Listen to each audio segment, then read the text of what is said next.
Welcome back to another chess game analysis video.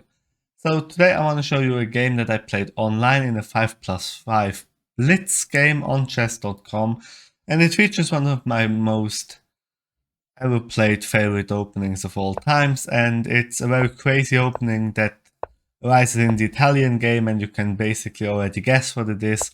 The Evans Gambit, b4 on the fourth move, and it's already, again, a very nice example. In short time controls, a lot of interesting positions can happen and a lot of very bad moves as well. So that's why I like to play Blitz a lot. So you can try a little bit of a new thing from time to time and not always play the standard bowling variations. So we have the Evans Gambit, except the b takes b4, c3 kicking the bishop. And now the stone rare variation, a rather rare variation that doesn't happen too often, but it's still very much serious move to move the bishop here instead of here or going back. So first you need to prove with white that you actually have compensation for the pawn. d4 striking the center, f6, not the main move, a little bit strange, but well, somehow stabilizing the center. We're gonna see in a few moves that this f6 move weakens this diagonal, so as always, never play f6. Castles, knight ge7 development, knight a3 development, a6 preventing me from coming in here, knight h4, and now you already see the weak diagonal. This bishop restricts the black king from castling, and now the queen threatens to come in here, and now we have the first blunder of the game, knight g6, which is pretty bad because it walks into the move that I wanted to play anyway, queen h5. Now the threat is just to take the knight and the pawn can't recapture because the rook is undefended on h8. So you have problems already. Knight e7, now defending the knight, f4 trying to open the center. Now you see already I have a couple of pieces into the attack. My king is rather safe and I want to open lines against the black king here. E takes, and now we have the first blunder on my side. I just took with bishop. The correct way is actually to sacrifice this pawn and to play e5, sacrificing another pawn. The f pawn needs to take. Now we have bishop takes f4, and if the e pawn actually takes, we just bring our next piece into the attack, rook a e1, and the engine says plus 15. So it's completely winning for white because you see the underdevelopment of black is just terrible, and next move you're just gonna take here, or maybe at some point you can sacrifice the rook here. There's nothing you can do here. And maybe I just thought in this position, maybe you don't need to take the bishop. Maybe you can just take the knight on h3, which was undefended, but then just knight takes g6, knight takes g6, and bishop g5. Interestingly enough, the development of black is so bad that the queen in this position is trapped, and you need to sacrifice it. And after queen takes, rook in the center, this is completely winning for for white anyway. So a very bad position here already on move 11. I missed a very nice opportunity to strike in the center, which you normally do. e5 is the standard move in the Evans Gambit, but I somehow missed this. I played bishop takes, which now allows him to take my knight, which is undefended on a3. He's currently up a pawn and a knight, but according to the engine, the initiative is so strong that white is actually still better. e5 now trying to strike in the center and open the position. d5, a very nice counter strike in the center, trying to block my light square bishop. Now the e pawn takes. I want my light square bishop to really be active, and I don't want him to castle anytime soon. Bishop takes, rook a e1, and now you see the position is already kind of bad. You need to be very careful with black not to lose on the spot here because everything is pinned. I have basically every piece in the game which can participate in the game, and my king is safe, whereas he somehow has pieces in the game, but you need to see that this piece is pinned to the king. This piece is also pinned to the king, so very difficult position to play. And king d7, it looks a little bit ugly to actually limit your own bishop, but this is actually the best move in the position. You see it's already kind of complicated. You need to somehow evacuate the king from the queen side where all the white pieces are. But my opponent played king f8, which is a blunder and loses the game on the spot to a move that, interestingly enough, I think in a classical game I would have definitely seen this, but in a blitz game I didn't. Bishop g5. Very interesting.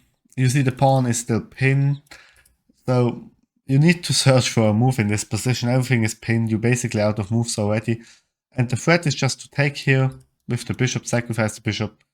For instance, if you develop bishop d7, you can sacrifice bishop or knight or rook. Basically everything works. Rook takes f6 check is, I think, the most aesthetically pleasing move, because after g takes, knight takes, bishop h6 checkmate. You lose the game on the spot. So this bishop g5 move, I think, a very interesting move. It works with the same idea that I wanted to employ in the game, but my idea didn't work. This would have been the correct way to approach this. I somehow thought, okay, after king f8, now this knight is no longer pinned. Now I remove the knight, bring the other knight in here, so my rook has an open file, which is okay. Bishop h6, now I tried to go for a little bit of a trick. If the g pawn captures, queen h6 would be checkmate. So you somehow, now I tried to not bring the bishop. The engine before I wanted to bring the bishop here to attack the pawn. Now I just thought, okay, I'm gonna attack the pawn chain this way, which is not that great of a move actually, because he had some resources like b5, a move that I did not consider at all in the game. After bishop b3, you have rook a7, which is a very nasty engine line defense, because now you try to checkmate him and he has c6, defending with the rook from the 7th rank. A little bit of an engine line, but I didn't calculate all of this with bishop h6. I just thought, okay, I'm going to take at some point here. The pawn structure is destabilized, and at some point I'm just going to checkmate him, because he is underdeveloped. You see, he has a lot of pieces which are very badly placed, so the idea is correct to try to open the position. As I said, b5 here in this position, best move, but he played bishop d7, which would now allow my idea that I shown before, queen d5, to work, because now he doesn't have a rook that defends the 7th rank. Very hard to see all of this in a blitz game, but I still think it's interesting, the ideas that come from it. Now this would have been correct because it threatens checkmate here, and there's no reasonable defense against this checkmate. In this position you just need to sacrifice the queen. Queen e7, rook takes e7, king takes e7, rook check, king d8, and queen takes b7. You can, of course, in the Lichess community study link below, try your own variations. Maybe at some point there were other ideas that I show here, because it's very difficult, this position. Queen d5 would have basically won the game on the spot, and you already see it's very difficult to defend this position with black even being up a piece and a pawn. I didn't see this idea. You see most, like, each and every second, like each second move is a blunder here. I play queen g5, now trying to overload this pawn, and I thought, okay, he doesn't really have a defense, but he has bishop e7, defends very nicely. I thought if he does nothing, like b6, maybe just a random move, very nice checkmate in 2. Queen sacrifice on f7, on f6, queen takes f6, and rook takes f6, checkmate. So again, I played a little bit with underestimating my opponent. I thought, okay, if he does nothing, then it's checkmate. But he has a defense, and he played bishop e7, very nicely seen. Rook takes, now I sacrifice the rook. It's a little bit of a desperado sacrifice. And after the queen captures, which did not happen in the game, I can now take on f6, king e8, bishop takes g7, and somehow you can try to prove compensation for white here. Very hard. I don't think white has compensation here. The king is just gonna at some point go here, or maybe you take here now. Black should be winning this game. But interestingly enough, he took with the king in this position. which again shows it's a very difficult position here to actually play this correctly.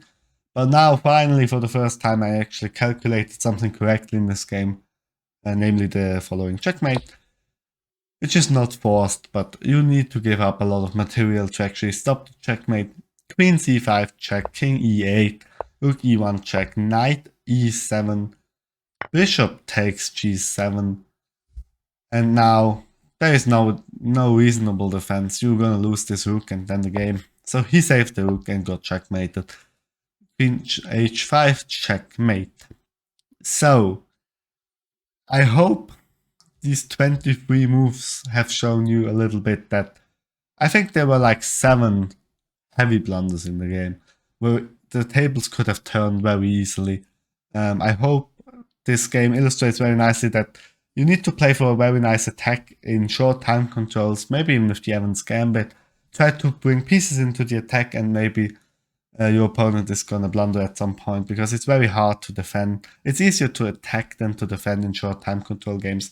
I very much appreciate these Evans Gambit games that work out so nicely, where you actually win with checkmate in 23 moves instead of trading everything off and going into an end game.